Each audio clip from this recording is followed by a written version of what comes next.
तुम लोगों ने ज़ोंबी अपोकलिप्स की कई सारी मूवीज़ देखी होगी और ज़ोंबी अपोकलिप्स ही नहीं दूसरे भी कई सारे क्राइसिस के बारे में, कोई भी अपोकलिप्स के बारे में जिसके चलते ह्यूमन पॉपुलेशन लगभग घट चुकी हो, बहुत ज़्यादा ख़त्म हो चुकी हो। और ऐसी मूवीज़ देखते हुए कई लोगों ने ये फैंटेसाइज किया होगा, मतलब मूवी में तो दिखते ही है कि सब बहुत सारे लोग मारे गए लेकिन अकेला एक मेन लीड बच जाता और बाद में उसका साथ देती है उसकी एक खूबसूरत महबूबा या फिर उसे कोई भी ऐसा पार्टनर मिल जाता। एक मूवी में तो एक छोटा बच्चा था और उसकी एक टीचर। खैर वो छोड़ो, कभी ना कभी जैसे सोचा ही होगा कि ऐसा कोई क्राइसिस आ सकता है जिसके चलते पूरी दुनिया में अकेले तुम मेरे के लिए बच जाओ।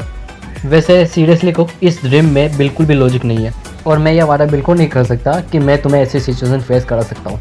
यह मतलब हमारी दुनिया में तो नहीं हो सकता, लेकिन डीसी यूनिवर्स के कॉमिक्स में ऐसा हो चुका है। वेल ये कॉमिक्स ऑफिशियल नहीं थी, एक फैन मेड थी कि क्या हो अगर दुनिया के सारे मेन्स गायब हो जाए, मतलब किसी तरीके से ख़त्म हो जाए और अकेला सुपरमैन बच जाए। हाँ, दिमाग में आने लगा तुरंत ही, इसके तो मजे मजे। मन में लड्डू फूटा। हाँ, अर्थ पर कई सारी औरतें बच गई थी और उन सभी की जिम्मेदारियाँ सुपरमैन के मजबूत कंधों पर आ गई थी। पुरुष प्रजाति का आखिरी बचा हुआ शक्तिशाली मुंडा, लेकिन सभी औरतों पर थोड़ी सी जाती नहीं हो गई। मतलब कि सोच के देखो, सुपरमैन के साथ तब तो हर एक के साथ ये हैंकॉक वाला सीन हो गया होगा यार। तो इस कॉमिक में एग्जैक्टली ऐसा ही हुआ है, सुपरमैन को मजबूरी में सभी औरतों को प्रेग्नेंट करना पड़ा। अब इस पूरी की पूरी कहानी में क्या हुआ था और आगे क्या होने वाला है, सब कुछ शुरू करते हैं शुरू से।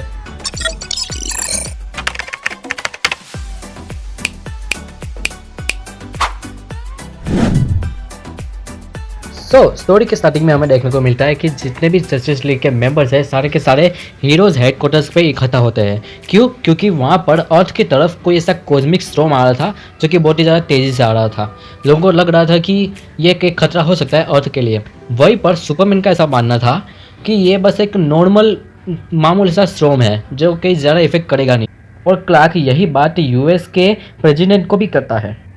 ओके, तो जब स्टॉर्म आता है तब शुरू में तो कुछ नहीं होता, सबको लगता है कि ये बस एक एस्ट्रोनॉमिकल इवेंट है। लेकिन तब अब गेम शुरू होता है ना भाई, धीरे धीरे जितने भी पुरुष थे सब के सब खांसना शुरू कर जाते हैं और मिस्टर जी सब के सब धीरे धीरे मरना शुरू कर जाते हैं। सब के सब मतलब सारे के सारे Meta humans, aliens, super humans, सारे के सारे, जिनमें से कई सारे जस्टिस लीग के मेंबर्स भी थे, जैसे कि बैटमैन, ग्रीन लैंटर्न, फ्लैश, हॉकमैन, कई सारे लोग, सारे के सारे मारे जाते हैं। जस्टिस लीग बहुत बुरी तरह से हिट हुआ था इसकी वजह से। लेकिन एक शख्स बाकी रह जाता है और वो था सुपरमैन। वो भी उसकी सुपर इम्यूनिटी की वजह से वो इस वाली बीमारी को सर्वाइव कर जाता है। लेकिन उसे एक अभिशाप मिलता है और वो था अपने हर एक साथी को दफन करना। तो वो तूफान आना था और आके चला गया। एक हफ्ता बीत जाता है और हम सुपरमैन को ग्रेवयार्ड में देखते हैं। वो अपने दोस्तों की ग्रेव के सामने खड़ा था और डिप्रेस था। तभी वहाँ पर वंडर वुमन आती है और उसे कहती है कि एक मीटिंग चल रही है। अब चूँकि तुम आखिरी मैन बचे हो पूरी की पूरी पृथ्वी पर, तो अब सब ये सोच रहे हैं कि तुमने क्या सोचा है कि अब आगे क्या करना है। वेल इस वक्त सुपरमैन के दिमाग में कोई भी ख्याल नहीं होता है क्योंकि वो बहुत ही ज़्यादा तनाव में था। वो दोनों के दोनों वहाँ से उड़ जाते हैं हीरोज़ हेडक्वार्टर्स के। और तब हम देखते हैं कि वहाँ पर मिलियंस में ग्रेव थी, मतलब कि कई सारे लोग, मिलियंस में लोगों को दफनाया गया था वहाँ पर। और इसके बाद के सीन में हम देखते हैं जस्टिस लीग के हेडक्वार्टर्स को, जो कि बाहर से तो सब कुछ नॉर्मल था लेकिन अंदर से सब कुछ हिला हुआ था। जब से वो कॉस्मिक पार्टिकल स्टॉर्म आया था जिसने सभी मेल पॉपुलेशन को ख़त्म कर दिया था, अब पूरी की पूरी अर्थ की जिम्मेदारी औरतों पर थी। सारी की सारी औरतें क्राइसिस को मैनेज कर रही थी और इंसानियत को रीऑर्गेनाइज कर रही थी। हालांकि इतनी जिम्मेदारियां होने के बावजूद भी उन सभी को पता था कि उन सारी औरतों से भी ज़्यादा बोझ सुपरमैन के कंधों पर है इस वक्त। तुम अच्छी तरह से जानते हो कि मैं कौन सी जिम्मेदारी की बात कर रहा हूँ। तो अब वहाँ पर सुपरमैन एक अच्छी खासी मोटिवेशनल स्पीच देता है। लेकिन इस मीटिंग में कई सारी औरतों को यह भी लग रहा था कि अब शायद जो अर्थ का सिस्टम है वो पूरा का पूरा थानागढ़ जैसा हो जाएगा। थानागढ़ में ये सिस्टम है कि जो भी डिसीजन है ग्लोबली लिया जाता है। तो सबको लग रहा था कि अब उन्हें भी थानागढ़ जैसा सिस्टम अपनाना होगा। तभी वहाँ पर हॉक वुमन आती है। अब वो तो यहाँ से जाना चाहती थी क्योंकि उसका हस्बैंड यहाँ पर नहीं था, लेकिन उसके हस्बैंड के मान के लिए और अपनी लॉयल्टी के वो अर्थ पे रुकने का फैसला करती है हेल्प के लिए। तब वहाँ पर सुपरमैन वंडर वुमन को जस्टिस लीग की नई लीडर बनाता है और बाद में जोक मारता है कि अब बहस के लिए कोई मैन तो बचा है नहीं। जिसके बाद वंडर वुमन यूएन में जाके स्पीच देती है मीडिया के सामने। वो जस्टिस लीग की नई टीम बनाती है जहाँ पर सारी औरतें ही थी, मतलब हॉक वुमन, सुपर गर्ल और ये ऐसी सारी औरतें। साथ ही यहाँ पर वंडर वुमन सुपरमैन का नया रोल बताती है उस नए भविष्य के लिए। और ये तुम्हें पता है क्योंकि अब आखिरी वो मैन बचा है, तो अब सबको उसी से उम्मीद थी, लेकिन फिर भी वो लोग कुछ और तरीके भी अपना टेस्ट करना चाहते थे। वंडर वुमन यहाँ पर एक एग्जांपल भी देती है कि जब जंगल में आग लगती है तब सब कुछ जलने लगता है, सब कुछ तबाह हो जाता है, कुछ भी ऐसा नहीं होता है जो कि ठीक हो सके, लेकिन उसी जंगल की बची हुई राख में एक नया जीवन पैदा होता है। उसी तरह अब सारी औरतों को भी अपना पास्ट भूलना होगा और प्रेजेंट में जीना होगा। उनका प्रेजेंट है ये पावरफुल, मजबूत, स्ट्रॉन्ग मुंडा। जोक सपाट। बाद में वंडर वुमन कहती है कि अब सारी की सारी जो डिसीजंस है वो साथ मिलकर लेंगे, यानी कि अमेरिकन्स, चाइनीज, अफ्रीकन्स और कई सारे। और अब ह्यूमन रेस को आगे कैसे कंटिन्यू करना है उसकी पूरी की पूरी जिम्मेदारी लीग पर आ चुकी थी। वो लोग टेस्ट करेंगे, कोई रास्ता खोजेंगे ह्यूमन रेस को कंटिन्यू करने की।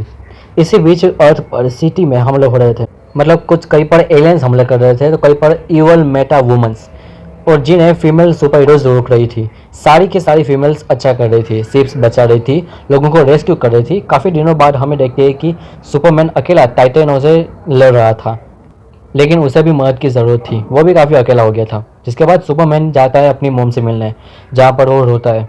इतने दिनों में उसे पहली बार रोते हुए देखा गया था, क्योंकि इतने कुछ वीक्स में काफ़ी कुछ हो चुका था, जो कि जिसके बीच सुपरमैन को ज़्यादा कुछ करने का वक्त ही नहीं मिला था। साथ ही साथ वो लुइस से भी नहीं मिल पा रहा था। जिसके बाद वो जाता है लुइस से मिलने के लिए, और वो पूरी रात सिर्फ रोता नहीं है, क्योंकि वो तो अपनी मोम के पास ऑलरेडी रो के आया है, तो लुइस के पास वो पूरी रात रहता है और थोड़ा सा एंजॉय कर लेता है इस पूरे क्राइसिस के बीच में। फिर आधी रात को वो जाने लगता है, तभी लुइस उससे कहती है कि वो फ्यूचर की बात कर रहे थे, ह्यूमन रेस के फ्यूचर के बारे में। क्लार्क को लगता है कि उन्हें ये डिसाइड करने की ज़रूरत नहीं, और इन दोनों की ये जो बातचीत चल रही थी उससे क्लियर ये पता चल रहा था कि लुइस किस बारे में बात कर रही थी, लेकिन क्लार्क मना किया जा रहा था। क्या होगा इस बंदे का यार। क्लार्क कहता है कि वो ऐसा कुछ नहीं करना चाहता जो कि लुइस को इमोशनली हर्ट करे, और उसे पता भी नहीं था कि वो रेडिएशन बच्चों के साथ कैसे इफेक्ट करेगा। दूसरी तरफ डॉक्टर लाइट अर्थ, मार्शियन और थैनागेरियन टेक्नोलॉजी का यूज़ करके इस कॉस्मिक प्लेग का रीज़न और उसका क्योर ढूंढना चाहता था, लेकिन उसे जवाब नहीं मिलता। स्पेक्टर जैसे पावरफुल एंटिटीज के पास भी कोई सॉल्यूशन नहीं था। 2 वीक्स बीत जाते हैं और क्लार्क और लुइस फिर से मिलते हैं। तब लुइस उससे बात करती है कि वो जानती है कि वो उसके साथ बच्चा पैदा क्यों नहीं करना चाहता, क्योंकि उसे लगता था कि शायद उसे अपने बच्चे को भी दफनाना पड़े। लेकिन क्लार्क यहाँ पर कहता है कि ये रीज़न नहीं है, अगर मैंने तुम्हारे साथ बच्चा पैदा किया तो मुझे दूसरी औरतों के भी साथ ऐसा ही करना पड़ेगा, क्योंकि सारी औरतें एक जैसा ही डिजर्व करती है। यार इससे पता चलता है कि भाई के दिल में अरमान तो बहुत जागे हुए हैं, लेकिन लुइस की वजह से रोका है भाई अपने आप को। वैसे किस्मत अच्छी भी है भाई, मतलब सोच के देखो, अर्थ की जितनी भी वुमेन्स है सारी की सारी इसके पास। खैर हम वापस कॉमिक पे आते हैं, तो लुइस ये कहती है कि वो सुपरमैन को किसी के साथ शेयर करना नहीं चाहती। अब आगे कुछ वीक्स बीत जाते हैं और जस्टिस लीग कुछ टेस्ट शुरू करते हैं, वही टेस्ट जिनका तुम्हें अब तक इंतजार था यार। हाँ, यानी कि एक क्रिप्टोनियन डीएनए और ह्यूमन वुमन के साथ टेस्ट कर रहे थे। वो लोग ये देख रहे थे कि वो एक इंसानी औरत एक क्रिप्टोनियन के डीएनए के लिए कंपेटेबल है या नहीं, और अगर नहीं तो ये टेस्ट बाद में मेटा ह्यूमंस के साथ होगा। यानी कि जो चीज़ शुरू से क्लियर थी अब वो शुरू हो चुकी है। अब 45 दिनों बाद लुइस सुपरमैन को एक न्यूज़ देती है, और वो न्यूज़ थी उसके प्रेगनेंसी की।